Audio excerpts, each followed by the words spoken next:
Hey, welcome to the inaugural edition of Real Take Wrestle Talk. I'm your host, Omar Qureshi. Hope you guys have a wonderful week. Obviously, we're not doing the regular show this week. Johnny is busy at law school, but I decided to take some time to start my wrestling show because this was something we had in the works for a while. And I think that you guys are going to enjoy it. For those wrestling fans out there, hopefully more join us as the night begins. So I'm your host, as I said, Omar Qureshi. You can find me every week on this channel on Real Take Sports Talk with Johnny G and others. But I'm joined today by my friend, wrestling connoisseur Trevor the Sauce Sutton. Trevor, how you doing, bro? I'm good, man. How about yourself? I'm good, man. I'm good. You know, hey, we talked about this. We've been talking about wrestling for a little bit, and now we're here.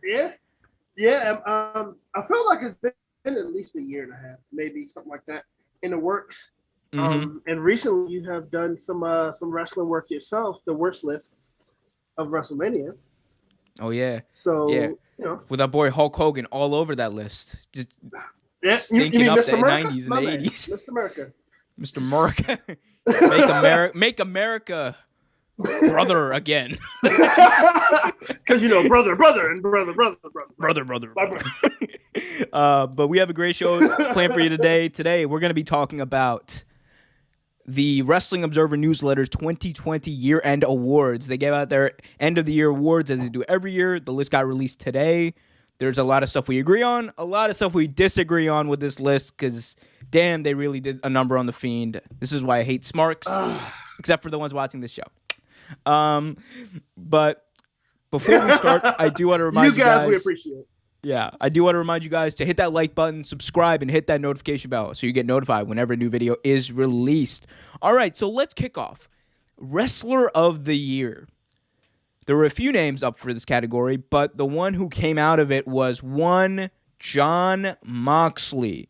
So Jon Moxley, obviously AEW champion for a large portion, almost the entire year. Won it at Revolution, lost it at an AEW Dynamite show in December to Kenny Omega. And he had a long list of classic feuds. Chris Jericho in the Inner Circle to begin the year. Then he went into the summer battling Brody Lee. Had a great match with Brody at their April pay-per-view. Eddie Kingston had a match that nobody was expecting to be as good and as highlighted as it was. And ended the year feuding and is still currently feuding with Kenny Omega. And they are set to have a barbed wire death match. Good God. 2021 is going to be lit. Yes. But yeah, let's talk about it. Let's talk about it. Trevor, give me your thoughts. Jon Moxley winning Wrestler of the Year. I feel like this is expected, and I don't think there's really anyone else to give it to. I mean, okay, so I honestly believe that Jon Moxley deserves this award. I believe if you base it on his work in WWE, maybe not. But if you base it a lot of his indie work in New Japan, IGP Pro, a lot of his indie circuit he's done back and forth, I honestly can't see anybody else unless you want to say Kenny Omega, and because Kenny Omega, quiet as his cat, has been keeping up his wrestling persona and a lot of his abilities, not taking anything from it. But honestly, I honestly believe this works for me. This makes sense to me. Right. Yeah, me too. And like the thing we got to remember, I think if we're looking at it specifically for the year 2020, like it's hard to argue that like anyone else had a better year. The dude was champion for most of the time. Nobody was more well protected, I think, than Jon Moxley this year. Like, and he was like one of the biggest draws that in wrestling, period, not just for AEW. And like, if you only watched AEW for two reasons for a time, especially when the pandemic happened. It was for Moxley and Jericho. Those were two biggest draws when the pandemic started. WWE suffered because they didn't really have, the big star that would bring people even during the pandemic, and their ratings suffered a lot for that. And I think part of the reason that AEW itself was able to stay afloat, was because of Mox being at the helm. Him being already an established star helped out, obviously, from WWE and the Indies. And just like, I think people were genuinely interested. And that's why I think you've seen their ratings steadily go up. But, Mox is, this just proves one thing, though. Mox is the guy. Like in AEW, John Moxley Absolutely. is the guy. And you know, there's a few other people that are likely to come in the way, but if we're talking about who is AEW's biggest name, who is their, I don't like to do these comparisons, obviously, because, they're always incomplete, but like who's their Hulk Hogan, who is their John Cena, who is their Stone Cold Steve Austin, probably maybe a Right. little better. It's Mox. But Yeah. he's the big draw. He's there. He's not a baby face, but he doesn't need to be because people love him because of how just insane and angry he is. His character is himself, and people also like that. So, I think there's no other clear winner, like especially in WWE. Like no one really had like a spectacular year that you can say they're wrestler of the year. And so McIntyre had a very good year. I Yeah. mean, for McIntyre anyway. But again, his body of work wasn't as good as Mox. I honestly believe like the one of the best feuds and probably one of the most annoying feuds for McIntyre for me was Randy Orton. They kept pushing it, they kept pushing the envelope. Honestly, they missed the mark with him and Keith Lee, honestly. Um, I thought that would have been a better feud. And honestly, it could have pushed him to, a contestant for the Wrestler of the Year award. I mean, not saying that his work, like I said, again, his work wasn't amazing, but his work was decent. Yeah, I feel that too. My thing is though, I just don't see like I just don't see there's a difference. And I think the difference comes from the fact that when you were watching Raw, and part of it's the fans, part of it I think is the ambiance too. When you're watching it, it just didn't feel the same. And while Drew McIntyre had a great year, I don't want to take anything away from McIntyre. McIntyre, like if there were fans, like McIntyre would be the next big thing in WWE. I think that would be Absolutely. guaranteed, right? But I think what hurt him was one, not never being able to have that moment of of being cheered by the fans, obviously, and that's out of his control. But the other thing that had to do with is like he didn't really have a great feud. Nope. If he just didn't like, and while Mox, like I just laid out his feuds for this year and they were all great. Well, you had Kingston, which someone in the chat just mentioned that Eddie Kingston and Mox had a wicked feud, and they did. And They we'll did. talk about them in a minute. But Brody Lee, Eddie Kingston, he started up a feud at the end of the year with Kenny Omega, and the Chris Jericho and the Inner Circle feud where he lost an eye. That was amazing way to kick off the year. And I just like I said, there's just not you can't make the case. I think of just based on what Mox was able to do and the feuds that he had, and I just think it's a no brainer. Like this was the guy, this was his year, and deservedly so. He deserved every bit of it. I absolutely agree. Like, I mean, you will have your fans that will argue, well, AEW had the better ambiance. They had wrestlers sitting in the fans, and they even let fans in, close to the end of the years. So he actually had a chance to perform to people. This guy didn't. This guy didn't. But I mean, even so, like they were only performing for fans at first. The actual people didn't come in until like late during the year, and that by this time he had his feud with the Murder Hawk. He had his feud with Oh yeah, Brody Lee. He had he had a his great match feuds. with Brian Cage. He definitely did. Brian Cage actually showed me something in Like that match. Even though I like Brian Cage's work, but I honestly thought he was surpassed by Moxley. So I and thought it was a good match. yeah, and like even like that, like I literally you named one, I named another one, another great mini feud that he had in this year, Right. and the thing is he hasn't had a bad one. Like, and I No, think that's the biggest one. He just has not had a bad one. Even I think earlier in the year he had a match with Darby Allin, like a little mini thing going on with them. That was I great. was just about to mention that actually. And honestly, Darby Allin, if he started the year out the way he ended it, he could be up there too. Because Oh, Darby Allin has had a great year, a oh yeah, very good year. yeah, and I think like like if there was it's weird. It's weird. We'll talk about Rookie of the Year in just a minute, but like I obviously Darby wasn't a rookie, but man, like if we're like I wish there was like a way to like gauge like someone like Darby Allin, like maybe like on the come up or something, because like the dude definitely deserves some sort of credit, like props for what he did this year. He had an amazing development. Now, moving on. Female wrestler of the year went to one Bailey.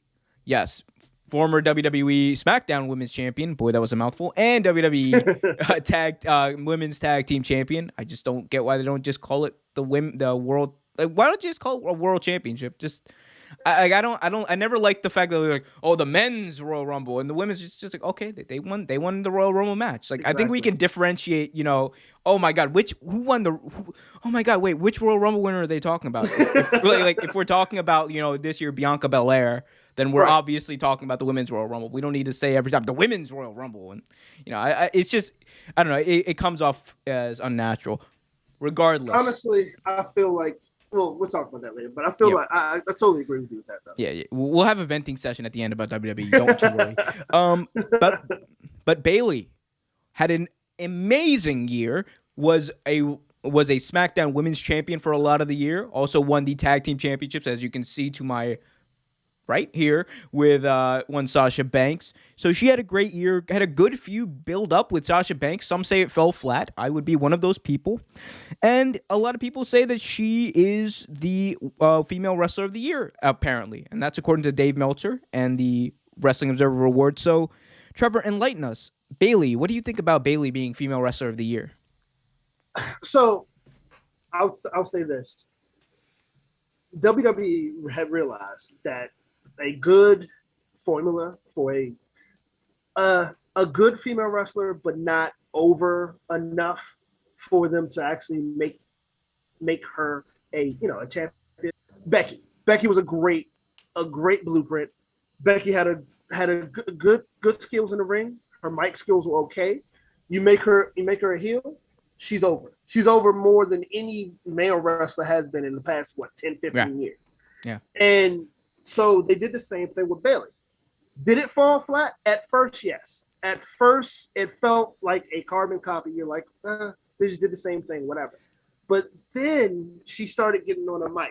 She started gaining these mic skills. She started having decent feuds. The Charlotte Flair one was a good one.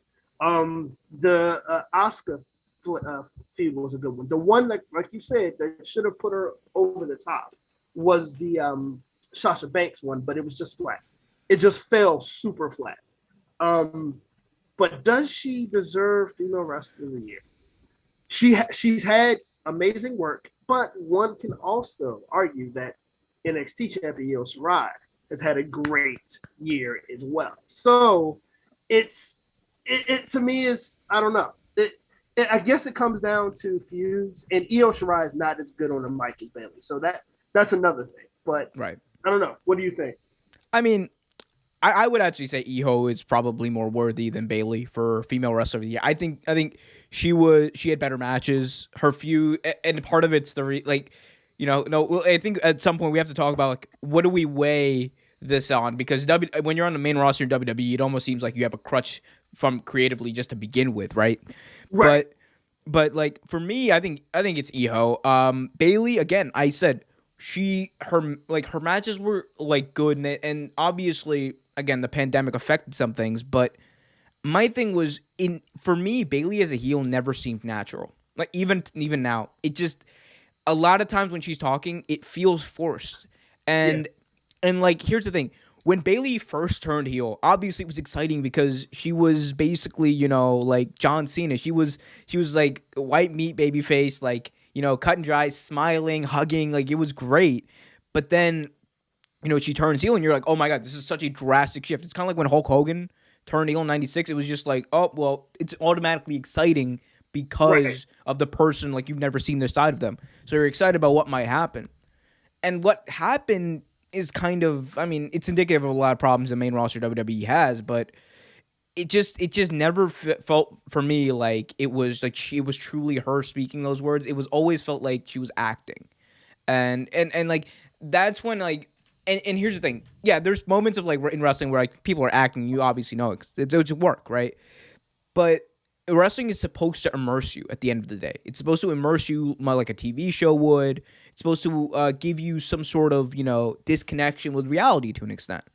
And whenever I saw Bailey, it was just like I was never like, oh wow, like okay, all right, oh Bailey's gonna kick her ass. It was always like, oh well, well, Bailey, like, she's probably being told to kick her ass, like, So it's like catch 22. I don't know. Like for me, it was Eho, and obviously it's been a down year for women's wrestling. I think in general because Yeah, AEW dropped the ball big. They're trying with this women's tournament, this eliminator, but again, they dropped the ball big with women's wrestling. I don't know where it's gonna go from here for them. But I think Bailey. I'm not mad, obviously, but I just think Eho probably deserved it more.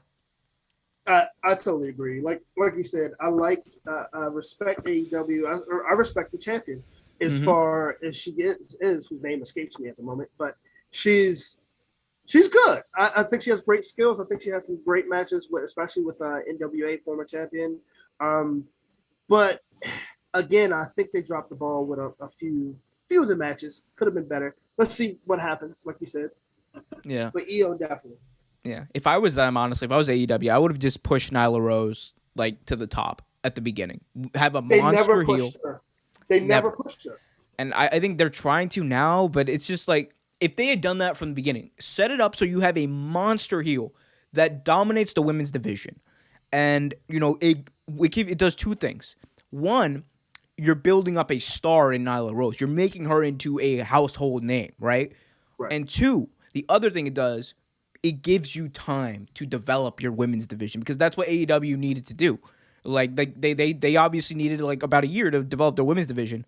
Why not have someone you can establish on top who is, who is a monster, who is someone who can destroy like all the Right. other women, and you build up to be this person. Pairing her with Vicky Guerrero as well, I think was a great move, especially for a heel like her. So I think that probably would have been better for them. It would have been better for the overall product that AEW was trying to put out, and it wouldn't Right. have got them the backlash that they honestly rightfully so deserve right now because they Tony Khan's done a great job, but he has just not been able to get a hold of like establishing a good women's division. And it's 2020, man. Like we've seen in WWE, it can work. Like you can put Oh yeah. a women's main event on top and it'll draw.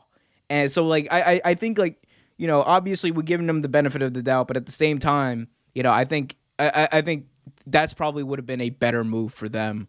Like just have someone established on top and then build it I, afterwards.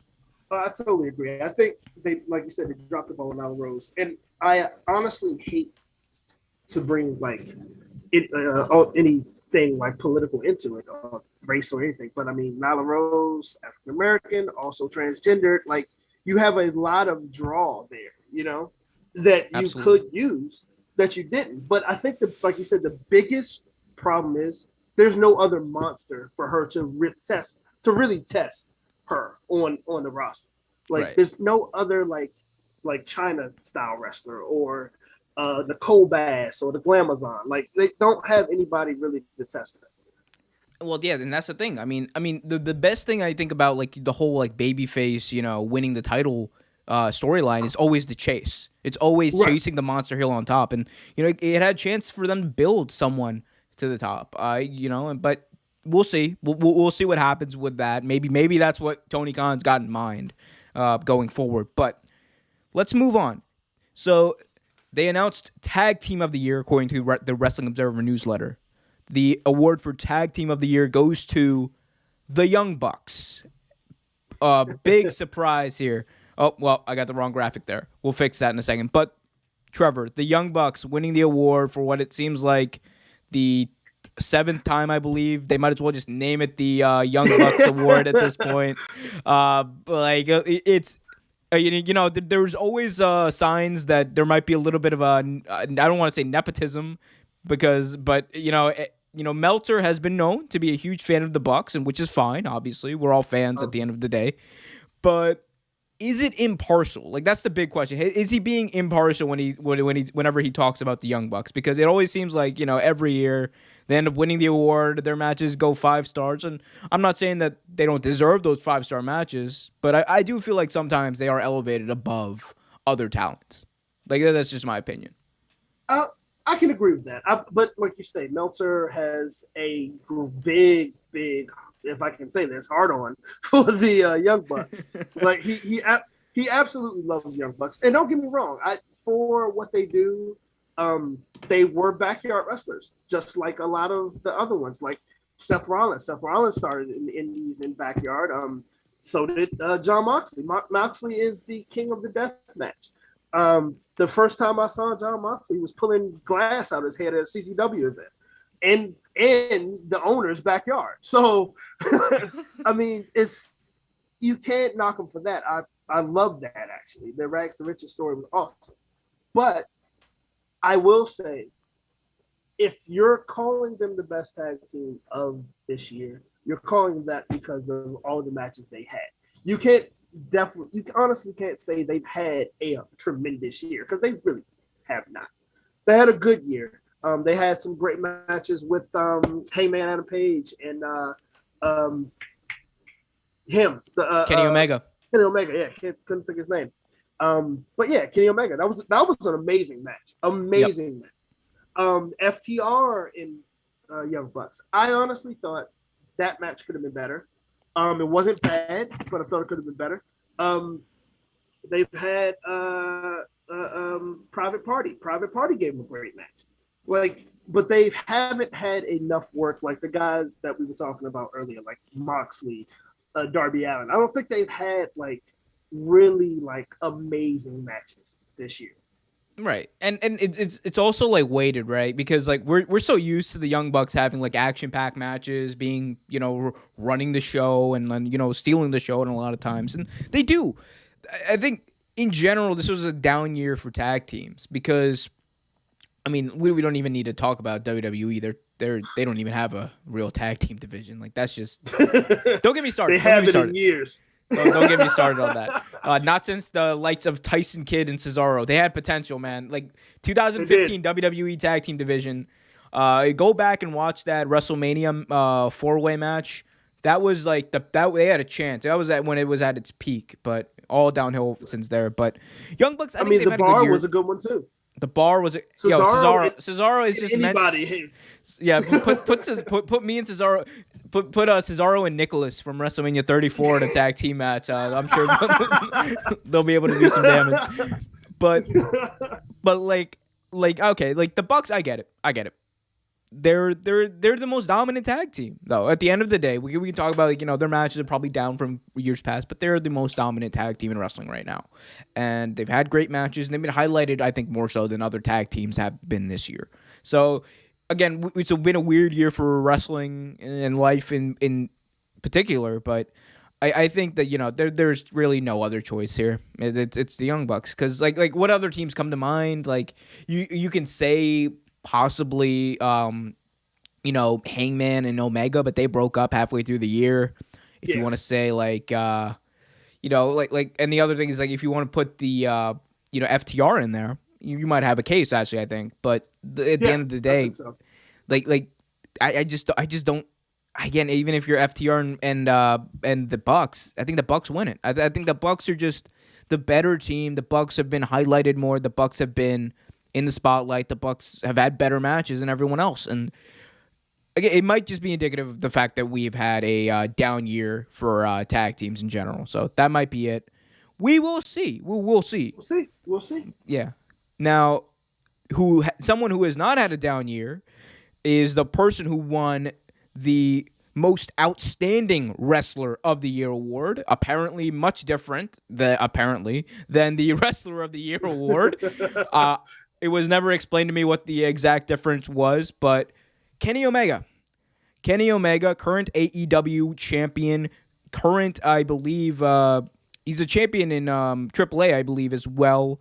I believe he is, yeah. He is all over the place, stealing titles, breaking hearts, has one of the best theme songs in wrestling today. I love Battle Cry. Check it out if you haven't already. But Kenny Omega won, and again, I'm not going to disagree with it, but at the same time, I'm what does most outstanding, how does that differ from best wrestler of the year? It was never, I don't know. What's the difference? That's exactly what I was about to say. What is really the difference from being most outstanding to best wrestler? I mean, because best wrestler has pretty much the same accolades as Kenny Omega. He's holding 2 championships at the moment. He's all over the place. After Jon Moxley left WWE, you saw his face everywhere, heard his name Mm-hmm. everywhere. Um, is Kenny Omega deserving of this? Yes, yes. The cleaner is back. Is some people are happy to hear. I actually love him in this role though. I really do. I love this what they're doing with him. I love what they're doing with his character. He's pretty much this self-centered, complete asshole, which is completely different from his actual character, which is amazing, which is awesome. He's dissing his so-called best friends, the Young Bucks, and going back to his old best friends, the Good Brothers, which it's great. What they're doing with him is very good. But what would they continue to do with him is the question. That is the big question, and I think that's actually interesting because, like, okay, well, first let me address the whole difference between this and Best Wrestler of the Year. I think I understand the difference. This is the World Heavyweight Championship to the WWE Championship. That's what this is. This is the Universal Championship to the WWE Championship, or whatever you want to put it. This is like, God, it's a double main event, pal, like type of feel, you know. So I mean, I guess that's the only justification I can give to this. Just, you know, give other people their props, and Omega I think deserves it. Great year. I think the transition, obviously, to him being a heel was well done, well executed, and I like where it's going. My only problem with that specifically would be that, you know, that happened at the end of the year, and a lot of the fallout from that has happened in 2021. Right. So if we're looking at like just the year 2020, I think it's weird to put him out there because Kenny Omega had, you know, a solid year, but I would put someone even like Drew McIntyre. If you want to talk about like most outstanding wrestler of the year, Drew McIntyre could be up there. I think Okada is always in the running, I think, for this. Absolutely. So there's, I don't know. Like again, it just depends on what you mean. This is in a large part a popularity contest because who votes on this? It's Meltzer and the people who subscribe to his newsletter. So it's Meltzer and a bunch of smarks. Pretty much. And like, you know, like that's what happens. And we'll talk about the smarkiness in a second. I don't know. I just wanted to say that I again, this is just, yeah, Omega, does he deserve it? Yeah. Does someone else deserve it? Probably.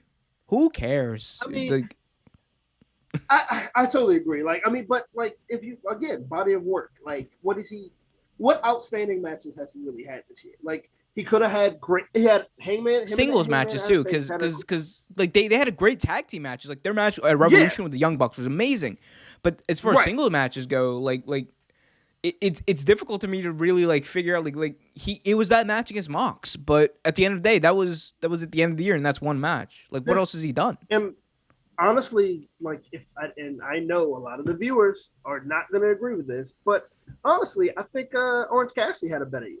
Like, he had more high profile matches. Like, and honestly, to be fair, in his, you know, in Kenny's case, he did wrestle Chris Jericho, who is like the king of putting everyone over. But I mean, still, he had great matches. Yeah, I think the bigger thing is, like, we'll get to Cassidy too in a point. Like, there was a lot of awards given out, so we'll get to that. But just to put a bow on Omega, it's just, I think this is just kind of like a thing of like recency bias. People were just like, oh my God, we love what Omega's doing right now, and rightfully so. What he's doing now is amazing with Don Callis and TNA and the Good Brothers. But my problem is, again, like, it just is happening in a different year. So I think that might be an explanation for it. What I can explain, though, is the justification for the person who won Most Improved Wrestler of the Year, and that was one Dr. Britt Baker, DDS. There we go. There's your beautiful face right there. Dr. Britt Baker won Most Improved Wrestler of the Year, thanks according to the Wrestling Observer fans. And this is one I actually agree with. Britt Baker, you can say she was a rookie going back to, like, a few years ago. She just recently got into business after getting her dental degree and beginning her dental practice. And she's someone who, you knew in the beginning, from the beginning, she had potential, right? But to see her jump from last year, 2019 to 2020, I think was actually outstanding. The amount she improved, like, if you want to watch a match, watch the match that she had at the Brody Lee Memorial show, the tag team match that she had Oh there. yes, She absolutely, her absolutely. she controlled that match. Like you could tell, like if there was one person in the ring who was calling that match, who was carrying that match, it was her. Her character is good. She had that like dental death match back at All Out where they were fighting in her dentist's office and she was like sedated. Like the storyline with her breaking her nose and then coming back, and she has had an amazing year. And I think that, down the line, obviously, because you're gonna have to at some point turn her heel. I think that's like the way you move this forward. Maybe in a year or two, turn her heel, and she's gonna be carrying the women's division in that company. She might be carrying most of the company as well. Like she has that level of potential even now, even after all that she's improved. So I think it's a great choice to have her as most improved wrestler of the year. I think Drew McIntyre might be up there too, considering from where he was in 2019 and just the acceleration he had. Someone else told me that Randy Orton from where he was in 2019 to where he got to in 2020 should be in there. I was like, no, I could tell of another award that he might be deserving of, but This ain't it. this ain't it, son. No, he was not improved. But no, I mean, I think he did well. Darby Allin was another name that I think could be in here because in 2020 he put a lot of work in and he improved He did. immensely. Orange Cassidy, you could say as well. Yeah, definitely. So like, there's a few names, but I'm great actually with giving this to Britt Baker because I think part of it is like one of the things that gets lost because AEW has not highlighted their women's division as much is the fact that like her talent and her overall exposure and how well she's doing doesn't get highlighted enough because of that fact. So I think that probably plays into the fact that some people might have been like, "Huh, Britt Baker, that's interesting," But I'm fine with this. I actually like this. You know what? I can't agree more. Actually, I honestly believe with her skills, she's always been one of the shiniest wrestlers, if that even makes sense. One of the most. It's not as shiny as Gold Dust in '95, bro. Oh no. But no, definitely, I believe her skills have been on display ever since she's been in the AEW, and you can see the progress she's made from her debut to now. I don't know if her being hurt was actually a work or not. I think if it was the most brilliant work ever because her on commentary is gold. Like, it's absolutely gold. Like her relationship with Tony Schiavone is one of the greatest things to actually witness on AEW Weekly. Like it's amazing. And again, let's also give her credit where credit's due. She is the most successful dentist character in wrestling history. Like Dr. Isaac Yankem was terrible. Absolutely horrible. Absolutely horrible. You're like, dude, you know what? It's not working as a dentist. Let's make you bald and make you cane. Let's do that. And that actually worked. But like, no, she's doing a great job. She really is. You can't give it to anybody else, honestly. I mean, if you want to, well, you can't even do it to that because Tay Conti didn't get the exposure that Tay Conti actually really deserves. But she deserves it hands down, honestly. Right, and I think Tay Conti might actually be up for this award next year because of how good she is. Absolutely. And I think, and like for next year, obviously, like another name that comes up is Bianca Belair and what she could possibly do. Because where did she came from? She came out of left field, man. She really did. Like she did, but I like it. Me too. She, I think that was them. That was them kind of. Honestly, I think it's WWE didn't know what they wanted to do with the Women's Royal Rumble this year, and they went in that direction. But I think it kind of was a surprise, like a happy surprise for them because she was ready. Bianca Belair was ready for her moment, and we'll see obviously what happens with her match at WrestleMania, and I don't know if she has chosen an opponent yet. Big surprise. I don't watch WWE that often. I only watch the pay-per-views and I watch the highlights on YouTube. But you want and if you want more evidence of how apathetic we are towards WWE, SmackDown is live right now at the same time as the show. So that tells you. What's funny is I was thinking the same thing. It was like, we are on the same time as WWE SmackDown. Like, well, I guess that's how much we love it. Hey, man, I promise you, this is probably more entertaining than SmackDown will be. Although SmackDown has been incredibly better than Raw has, from what I've seen. I mean, for a while there, that was the case anyway, but that's getting off topic. It's getting a little off topic. Let's go to our next award. Most underrated wrestler of the year. Ricochet won the award. And I think, honestly, let's just be real about this. This award, I don't think specifically goes to Ricochet. I think Ricochet represents just anybody in WWE's mid-card from the indies.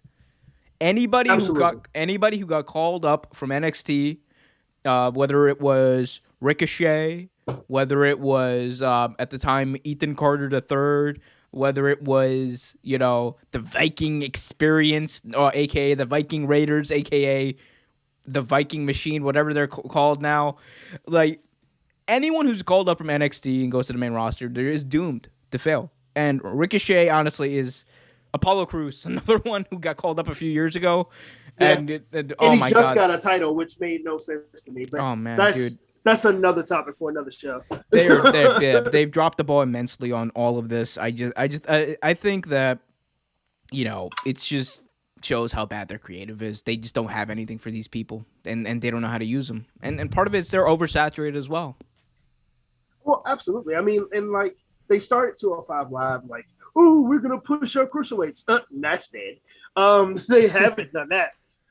They have a lot of cruiserweight talent. Like there's no even though, to his credit, Finn Balor doesn't really wrestle cruiserweight, but he could have been the star of 205 Live. Like you had so many great stars that you could have pushed. Ricochet is another one.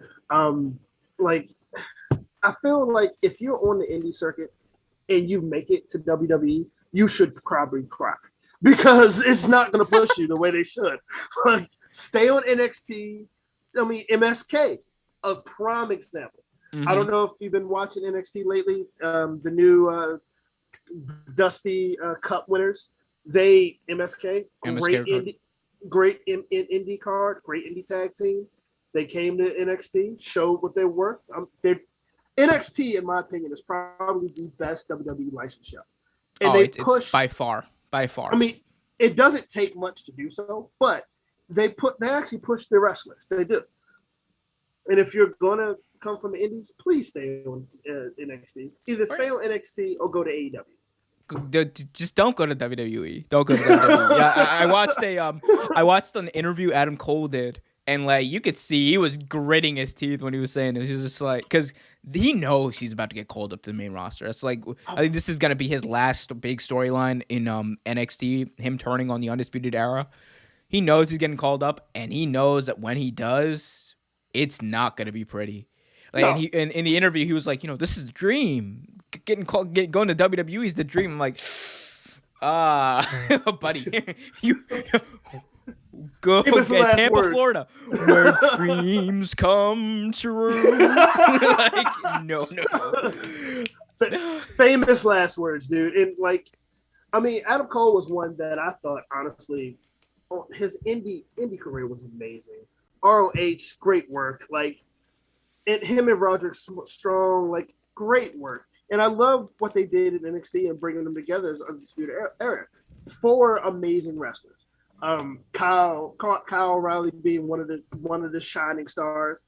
But to first off to break that up is criminal, and secondly, like, yeah, they're not gonna treat him right. Absolutely. Like they don't treat Ricochet right at all. Like Ricochet has been a joke since he's been in WWE.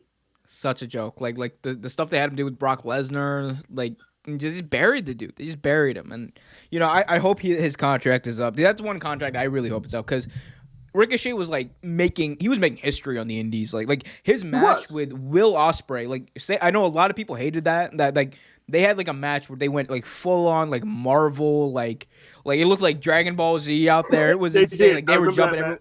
But it was entertaining, and that's what wrestling's about at the end of the day. He can never do stuff like that. He can never do. WWE will never use him to his full ability and use him in the proper way, and that's indicative of them.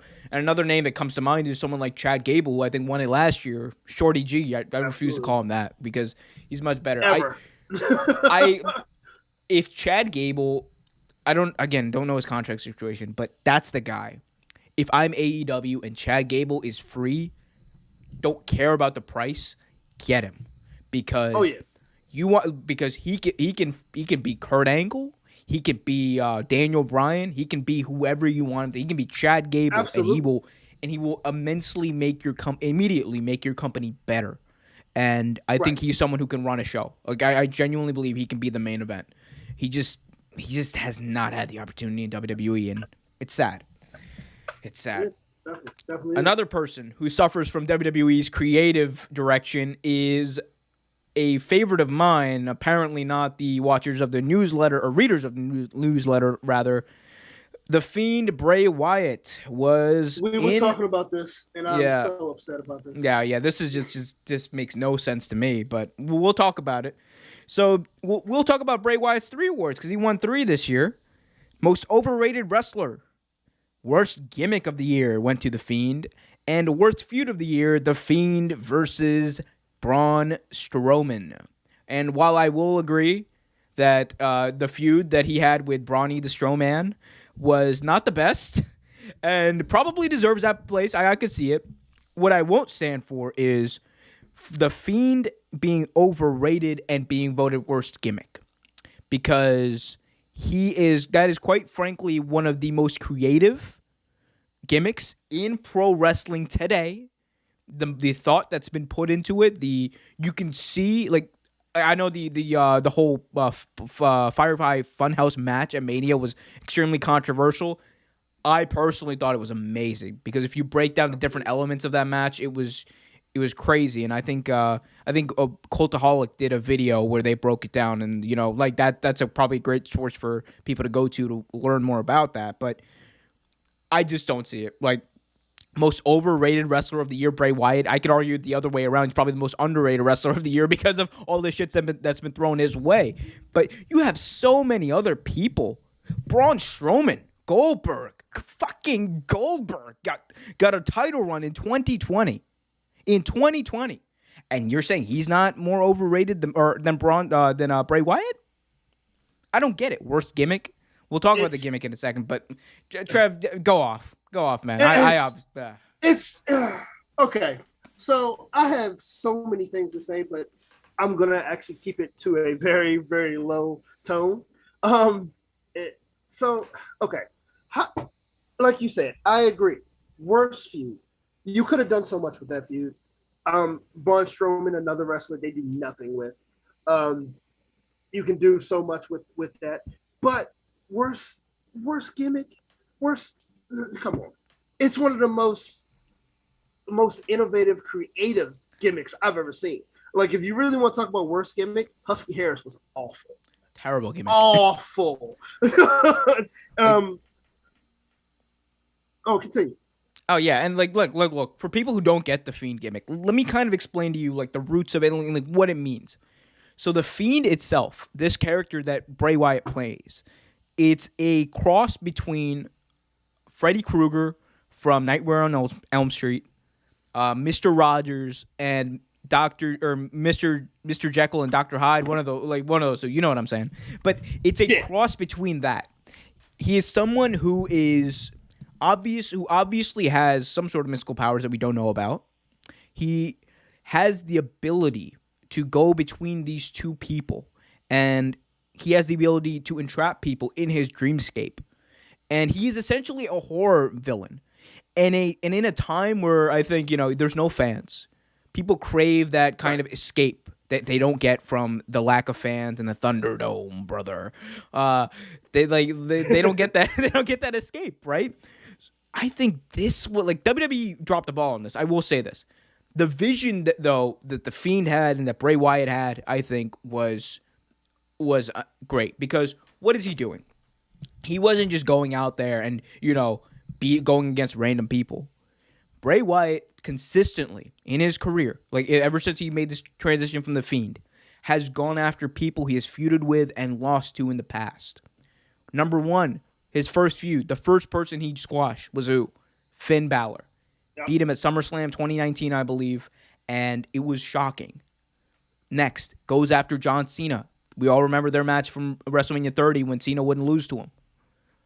Next, he goes after Braun Strowman. They've had a history. Braun left the Wyatt family, and that was the whole premise of that entire storyline, that entire feud. Then he goes after Randy Orton, the man who beat him and ruined his original title run as Bray Wyatt. So the vision of this feud, the vision of these feuds, it's meticulously laid out. You can tell where Bray wants to take this. The issue is you get terrible shit like that swamp match that he had with Braun Strowman. You get terrible, Ultimate Warrior level stuff with the blood coming out of Orton's mouth.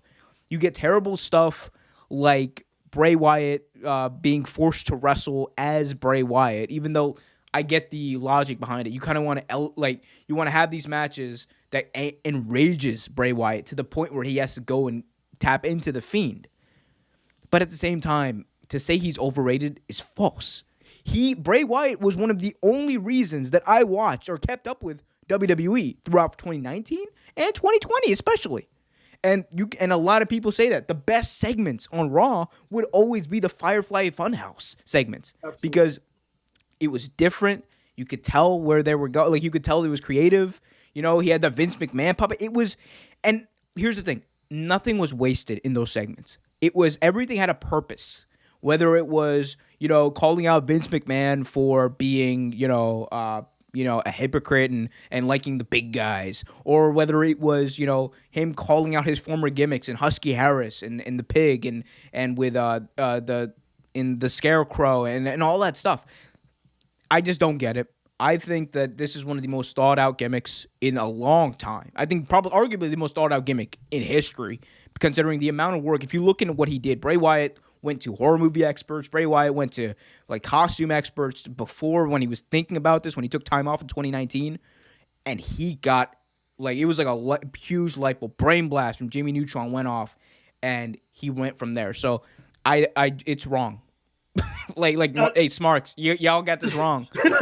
You got this wrong. I mean, you've got a lot wrong, but definitely you got this wrong. But let's go back real quick to put a bow on this horrible atrocity.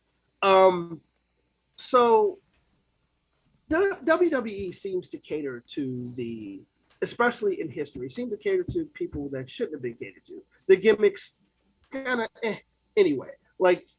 I think the most hardcore they catered to were Kane and Undertaker. They were the closest thing, and Mankind were the closest thing to horror they had at that particular point in the Attitude Era. And they catered to them, but I guess Bray Wyatt went too far. Come on. Did anyone see Undertaker hang Big Boss Man from a cage? Did anyone see this man with red face paint eating worms over people? Come on, you've been that far before, but Bray Wyatt is too far. Then they don't really treat his famous family that good either. Mike Rotunda, IRS, they didn't do him well. They didn't do Bo Dallas well. They had talented wrestlers. Bo Dallas is literally sitting at home and getting paid right now because they had nothing to do with him. They said, "We'll pay you, just sit at home." Exactly, and that's a shame because all three of the people I named, Bray Wyatt included, they have great talent, and to me, this is one of the best gimmicks I've seen in a long time. Agreed. The Fiend is leaps and bounds better than anything they're pushing right now. It's the most creative, it's the most engaging.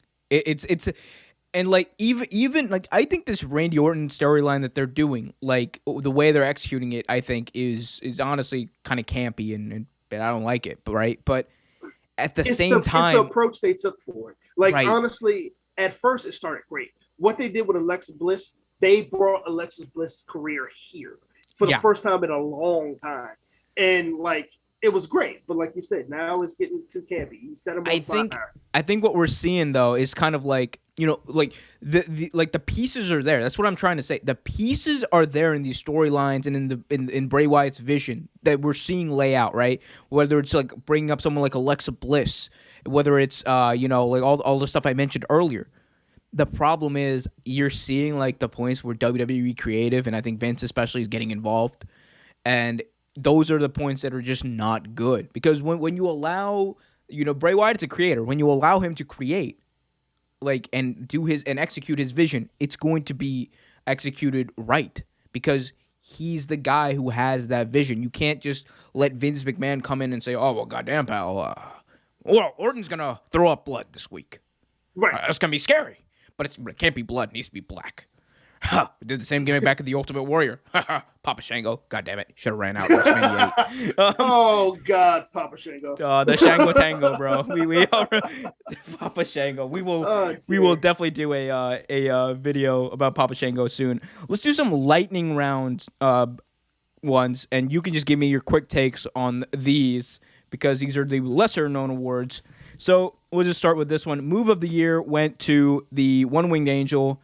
I think that was probably apt. Kenny Omega had a good protected move. Paradigm Shift could have been another one. Yeah, absolutely. Another underrated one, Orange Crush. Orange Crush. Yep. Hey, Yeah, it beat there you Jericho. It beat Jericho.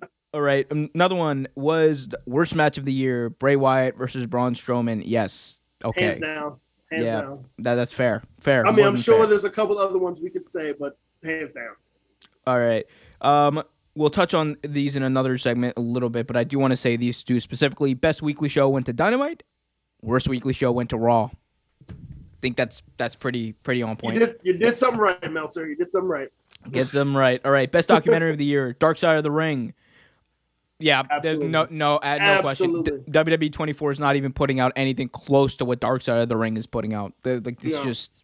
I will give them credit on Undertaker's documentary about his career. That was good. Yeah, that was good. But it still doesn't touch Dark Side of the Ring. Yeah, like especially the there's actually three. Like actually, you can point to almost anyone on that whole series because I didn't even know about the whole Herb what's his name, Herb Adams or whatever, the guy, the guy from UWF. I didn't even know about him and his story. That was interesting. Dino Bravo didn't know about.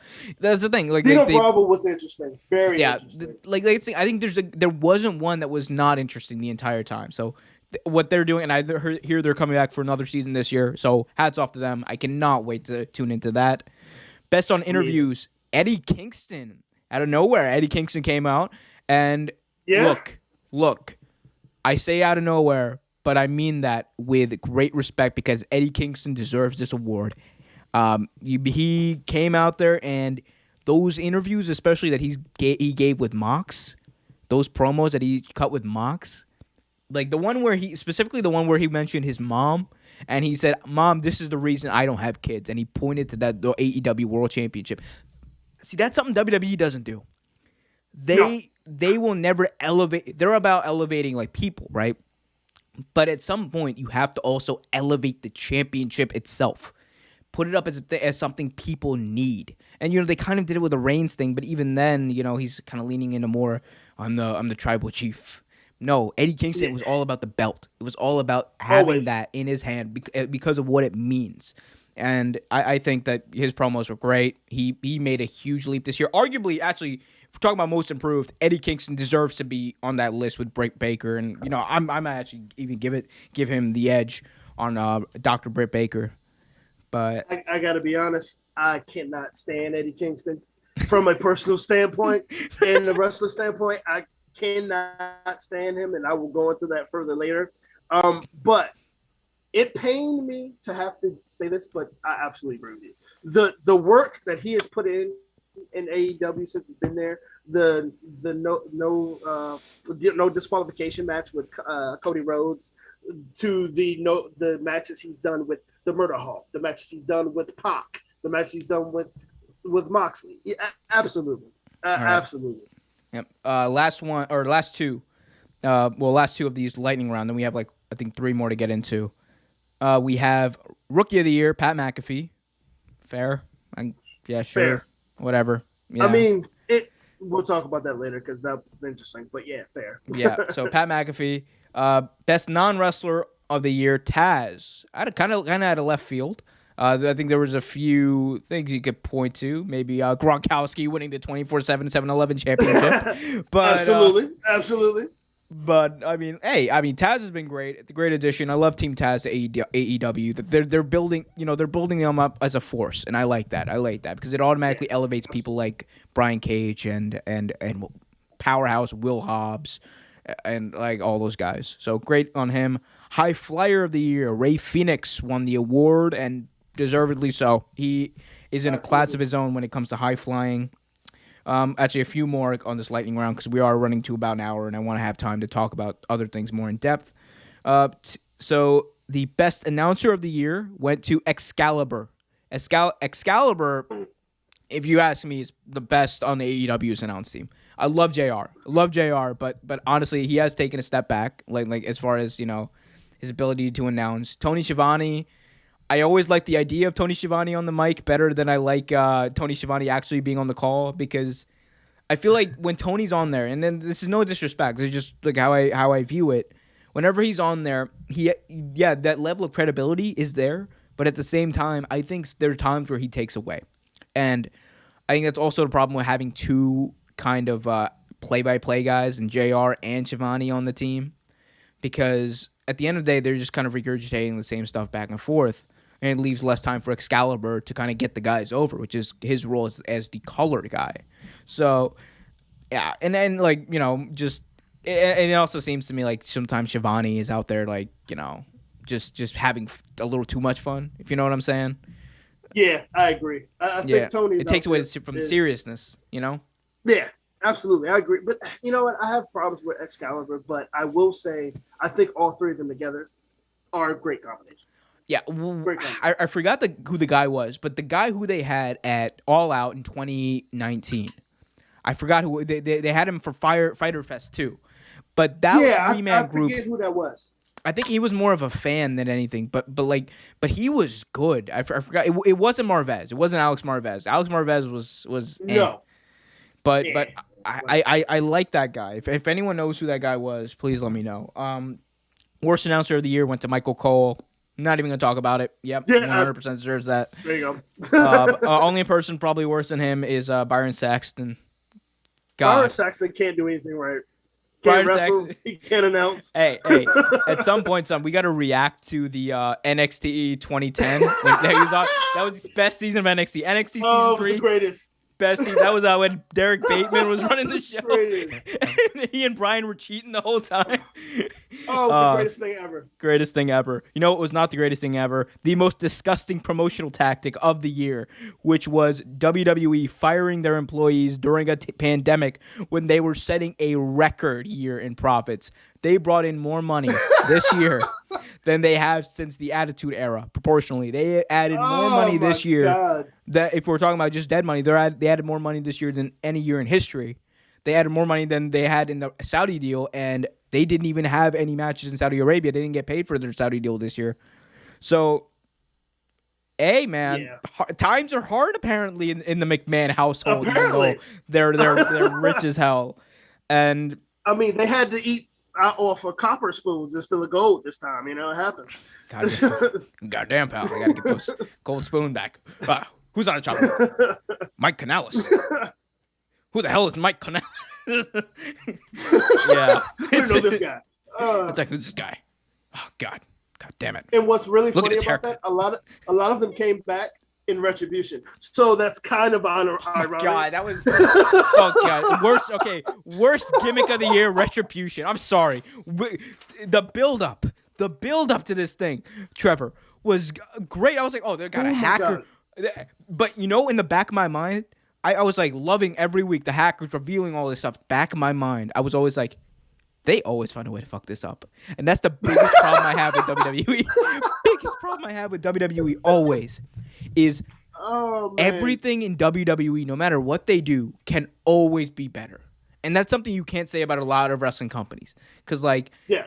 they just dropped the ball on so many things, and that's one of those things. They went to the Hacker storyline, to Retribution, to Mustafa Ali, and it's like it just seems pointless. What is Ali trying to prove at this point? What is he trying to prove? Because honestly, if you want a real storyline that should have happened, I think didn't Kofi Kingston. If you wanted Ali to be built up, if you wanted an actual feud for him that made sense, Ali should have been the one to take Kofi Kingston out of the Rumble or out of the Elimination Chamber. Should have attacked him, taken him out of the Elimination Chamber, and then Ali should have taken his place. You know why? Because that's exactly what happened with Kofi and Ali last year when Kofi won the title. Exactly. It makes sense. Exactly. It makes Ali look like a dick heel, and it puts some heat on him, puts some heat on Retribution, and you have a chance for Kofi Kingston to do something, which I'm sorry, since he lost the title in 5 seconds to Brock, he hasn't done much. It's a shame. I mean, Ali had a good, decent feud that could have been something better with the Hurt Business. He had a feud with Ricochet. We talked about him earlier. They could have pushed that so much more that they didn't. WWE just drops the ball with everything, honestly, and I hate to say it, but because it was a promotion of growing up that brought me joy watching. The Attitude Era was some of the greatest things watching. But dude, even the mid 2000s, the early 2000s, Eddie Guerrero on top, his run was great. SmackDown in 2003, yep. I think is severely underrated in the history of wrestling. With Paul Heyman at the helm, is extremely entertaining, great matches. The SmackDown 6 were amazing, and it's just they've never been able to. It's weird. They've had the opportunities. 2016, they had an opportunity with the brand split to do a fresh restart, and it felt fresh for a minute because you had AJ Styles on top, you had Dean Ambrose on top, you had different people on top. You had Daniel Bryan in his role as GM, Mick Foley. It seemed like they were actually going with it, and then not even 6 months later, they just dropped everything, and because they can't help themselves. It's this weird thing. They absolutely cannot help themselves, and it's a damn shame. It is. It absolutely is. Yep. All right, so let's get into... Okay, there's a few more. Man, they gave out a lot of things here. So I just want to name these out. Technical Wrestler of the Year, Zack Sabre Jr. No problem with this. He is... Name it the Zack Sabre Award. He's won it 7 times, too. We have also... What is this? Oh, no. I think I read them all. Oh, most charismatic of the year, MJF. I think I would give it to Jericho. I would give it to Jericho. Me too. And the Inner Circle. They dominated 2020 with their promos, with everything. It was, I think that should go to Jericho if anyone. The Fiend was more charismatic than MJF was this year. Not anything on, not any hate on MJF, but also. Who cares? All right, let's go to this last segment I want to talk about, and I want to spend a little bit on this. Let's talk about the awards: Promoter of the Year, Best Promotion of the Year, Worst Promotion of the Year, Best Major Show, Worst Major Show. And I probably don't even need to tell you which companies got best and worst in all of those categories. I'm pretty sure you can tell. At this point, I'm sure WWE is in most of those, the worst ones anyway. Yeah. So Promoter of the Year went to Tony Khan. Worst Promotion of the Year, sorry, let me actually do this. So Promoter of the Year went to Tony Khan. Best Promotion of the Year went to AEW. Worst Promotion of the Year went to WWE. Best Major Show of the Year went to AEW Revolution. And Worst Major Show of the Year went to WWE Super Showdown in Saudi Arabia, where Goldberg defeated The Fiend in a minute. A lot to unpack there. Let's start with the worst because I want to focus on WWE and how bad they're doing. And we've talked about that emphatically. And no, we're not on the payroll for AEW all the other marks. Don't worry. No, we don't get paid by anyone, bro. If I was getting Tony paid by Khan anyone... is not giving me any money. Yeah, no. We might both be Pakistani, but Tony Khan is not my brother. But let's talk about it. So WWE Super Showdown was obviously the worst show of the year. I think that's not even a question. You might argue WrestleMania was pretty bad too, with those no fans and Backlash. Nope. Backlash. Backlash was actually worse. Yeah, Because it I was. dread. Here's the thing.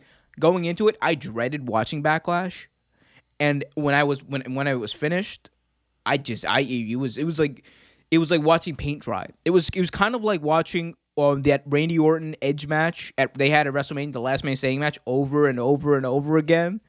It Oh was my god, yeah. painful, just painful. And the supposed best wrestling match ever did not win Wrestling Match of the Year. So that tells you all you need to know about that pay per view. Says you something. It says you something. Yeah, I but mean, yeah. I won't take it away from WWE. I honestly believe NXT in your house, great pay per view. Backwards and forwards was a great pay per view, but again, it was NXT. Revolution with AEW did win, and it should have, but like Super Showdown.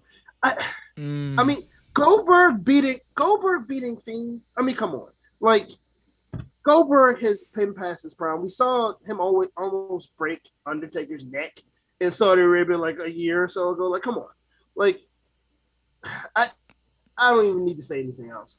Like, dude, the jackhammer's been a suplex for the past 10 years. Like, just stop. Exactly. Just stop.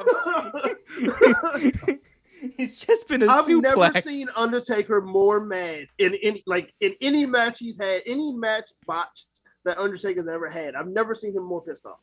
Yeah. Like, yeah. The only thing I'll say is that Super Showdown was bad. Backlash was probably worse, but that Extreme Rules pay-per-view, the horror show at Extreme Rules, was aptly named. What was that? Because son, that was a true horror show. Like that was it was scary. It was scary to watch. I was like, this is what it's scary that I'm spending 2 hours watching this shit. Like, it's scary that I'm wasting. That's time in my life, Trevor. I will never get back. Exactly. You never get it back. You never will. Sometimes I think to myself, I'm like, damn, I could have been reading a book. Yeah, I could. Like, we could all be. I still. It's that old Huey. The announcers. That old Huey Freeman quote. You know, we could all be reading a book right now. like that's what it is. Yeah, that was the announcers were terrible. There are times at night where I still hear the announcers from the horror show, and I get shivers. I actually get a cold sweat going down my back. Like it's frightening. It really is. Yeah, truly frightening. Now, you obviously see this wonderful Pakistani American right here to my right, Tony Khan, standing with Tony Schiavone. And you see him for a reason. And that is because Tony Khan and AEW swept the best major awards this year. Promoter of the year went to Tony Khan. Worst major promotion or best major promotion of the year went to AEW. And best major show went to Revolution. And I think that's pretty on point. AEW consistently had the best show. And even through the pandemic, and a lot of this credit, almost nearly all of the credit for this goes to Tony Khan. Tony Khan has proven one thing, and that is you can be a fan, you could be a mark. And a lot of people call him the money mark. You could be a fan, but still know how to tell logical wrestling storylines. And that's what he's proven. And that's the reason AEW went from, being like, a top tier, Wednesday night show to being like one of the top 3 shows consistently every single week on Wednesday nights. And it's credit to him. He's got a long-term vision for his feuds. He knows how to put together shows. He's one of the best produced shows. And one thing that I think helped him and one thing that helped AEW was early on, when they went and did the COVID shows, so like those early COVID shows, they didn't have fans. Instead of doing it in an empty arena or an empty daily place, instead they had wrestlers who were already there, who were going to be there anyway, on the sidelines, like around the ring, making some sort of ambiance. And that is something that made them stand out, especially at the time, as a wrestling company, because TNA wasn't doing that. Sorry, Impact wasn't doing that. They'll always be TNA to me. WWE wasn't doing that, obviously. Even New Japan early on, like they weren't even doing shows. Ring of Honor, like no one else was doing shows. and they were the first ones to do that. They did that right out of the gate, and it worked because it felt obviously different, but it felt better than what everyone else was doing. So you were like gravitating towards this, and you were able to kind of immerse yourself a little more because you had people cheering, you had people around the ring. And, Tony Khan started that. Tony Khan put together these feuds that captivated people. Like the major feuds that AEW has put forward, whether it was Orange Cassidy and Jericho, whether it was Moxley versus anyone on the roster, whether it was pretty much, the Young Bucks versus Hangman Adam Page and Kenny Omega, the Dark Order, which obviously before Brody Lee passed away, one of the great storylines, Brody Lee and Cody Rhodes, an amazing storyline that started out, and the Nyla Rose got a little bit better this year. Obviously, Britt Baker we already talked about. So they've made so much progress, and that's the thing. That's the difference between WWE and AEW. AEW seems to be always consistently making progress, whether it be storylines, their wrestlers, and their ratings. Obviously, in WWE, it's backwards. They're actually regressing. A lot of their best players, like Seth Rollins, regressed this past year.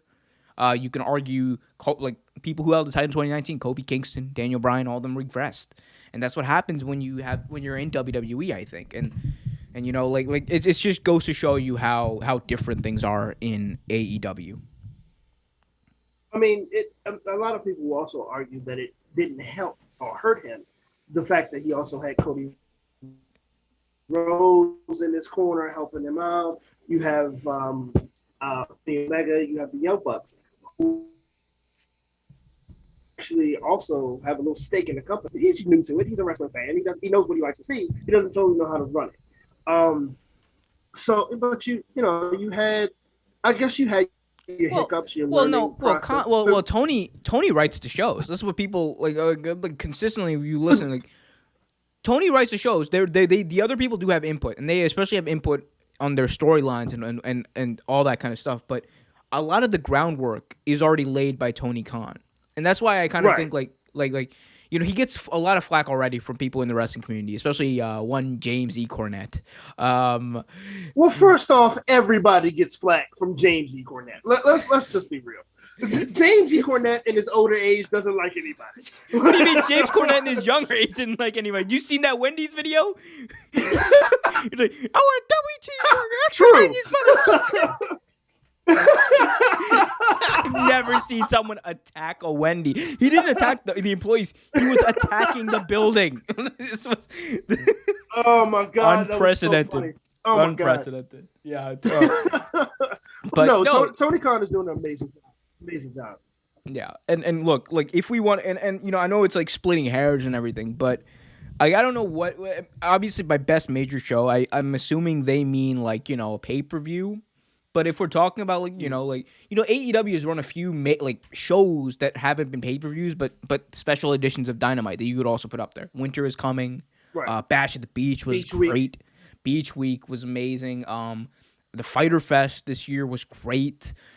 They've had consistently great special shows, but I think Revolution wasn't even the best AEW show. I think for whatever it was, right?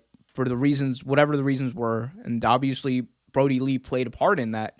The Brody Lee Memorial Show was for me the best show from beginning to end.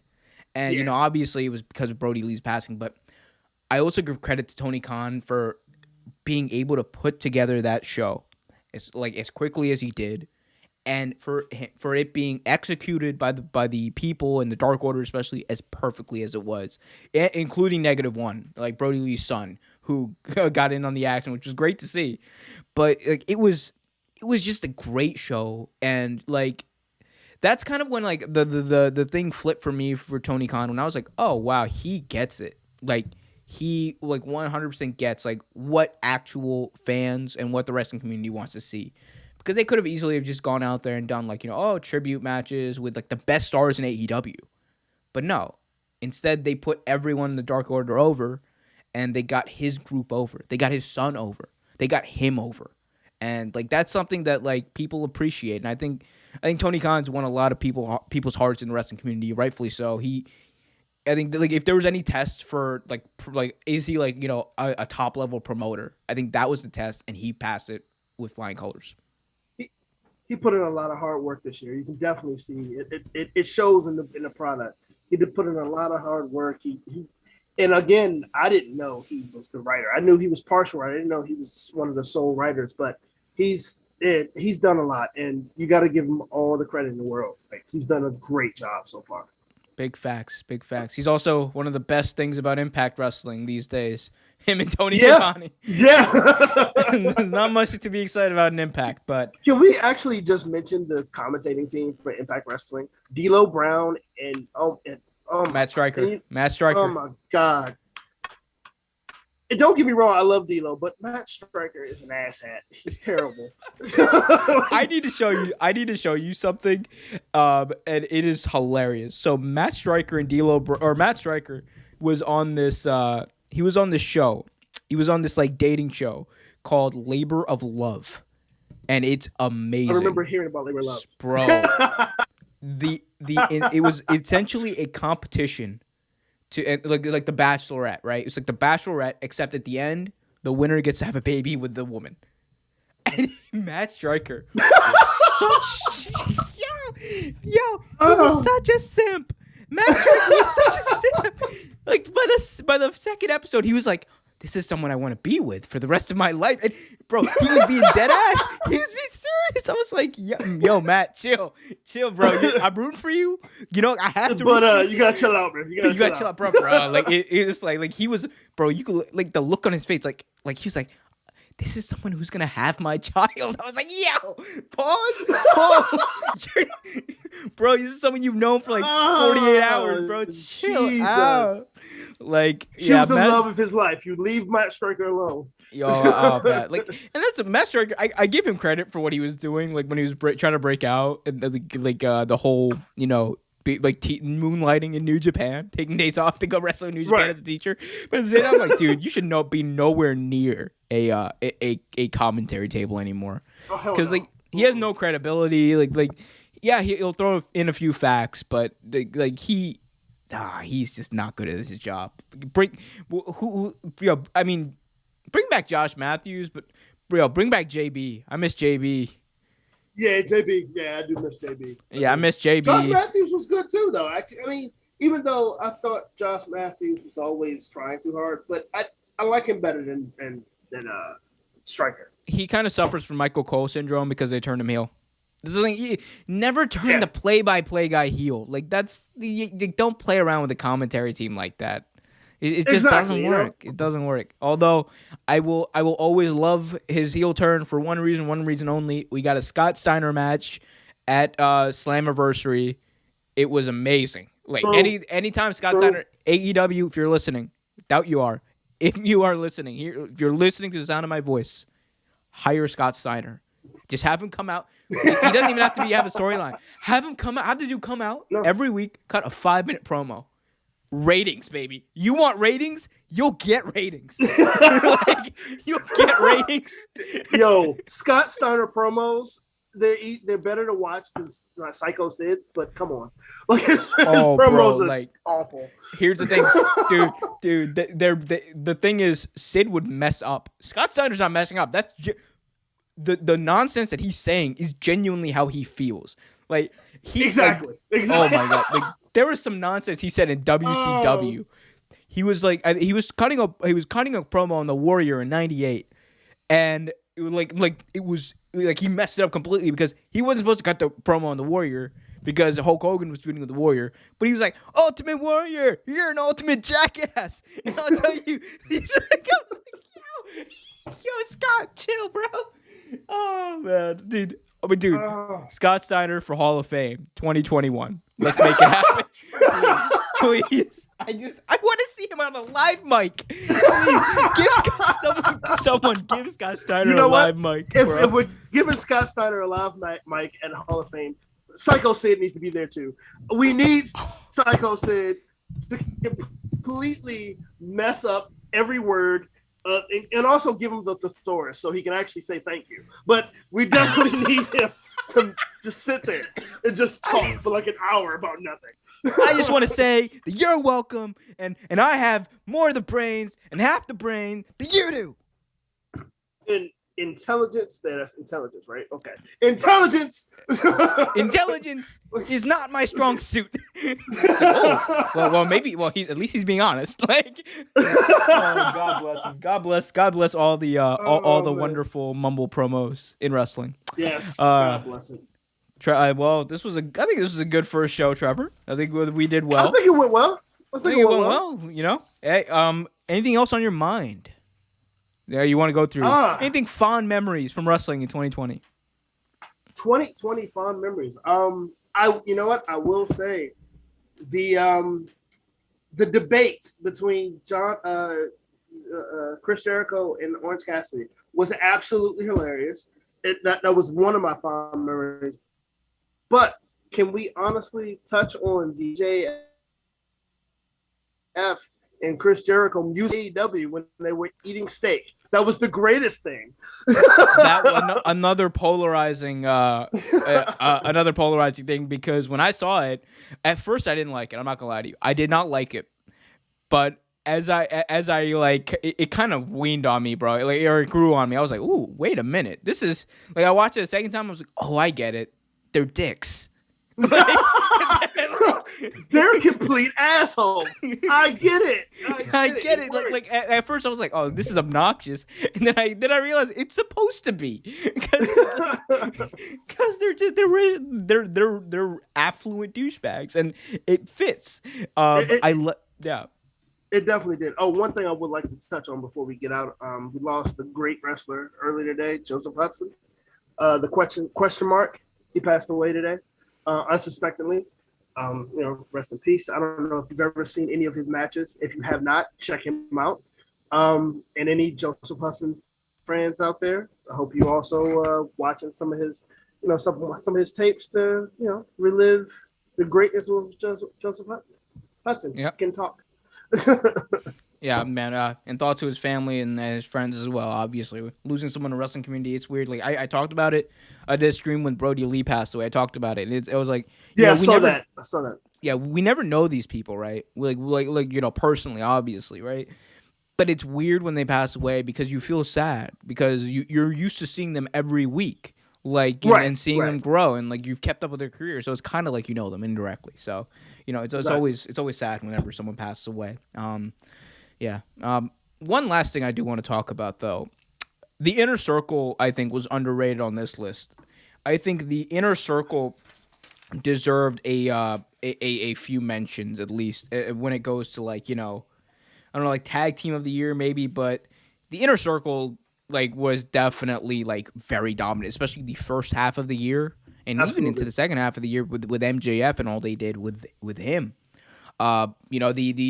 I thought the Stadium Stampede they did with the Elite, one of the best, most underrated matches of the entire year, and the build up to that match as well was great. Like, it was hands down, great.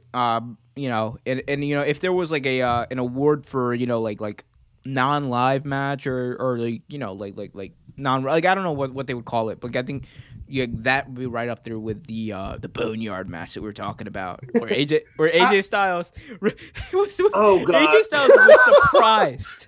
AJ Styles was surprised when the Undertaker was about to bury him alive in a match where the objective was to bury your opponent alive, when AJ Styles dug the Undertaker's grave in that match. Like dude. Yeah, no. No. That's all on you, bro. Like, that was one of the most idiotic things I've ever seen. Like, dude, you're getting, like, anyway. This is what's going to happen. There's dirt, there's a shovel, like. Great. I will say, though, best part of that match was seeing AJ Styles, like, his fake hand coming out of the grave at the end. That was like that. See, that's campiness when it's good. WWE. Understand the difference. There's good camp and there's bad camp. That's good camp. Absolutely. Yeah. Anyway, Trevor. Exactly. This has been good. Thank you so much for coming on, my dude. It's fun. A lot of fun. Yeah, we'll be sure to Hope do be this on again, man. I do. Yeah, we'll be sure to do this again on another time. I think this is a good test run. And yeah, if for anyone who's still watching, be sure to subscribe to the channel if you haven't already. Hit that notification bell so you get notified whenever a new video is released. And remember to follow us at Real Take Sports on Twitter, patreon.com/Real Take Sports. Get a shout out every week on the pod. Big shout out to our first patron, Tez, for his contribution. You can get exclusive content and early release access to a lot of videos. So be sure to do that. Also, one last thing in my last Shmeal of Mumble Jumble, I want to thank the wonderful Smarks at the Wrestling Observer newsletter for giving me the easy content to produce this show. Without you, Smarks, this would never have been possible. Thank you for your terrible opinions. I second that. Yep. And we are out. We'll see you next time, guys. Out.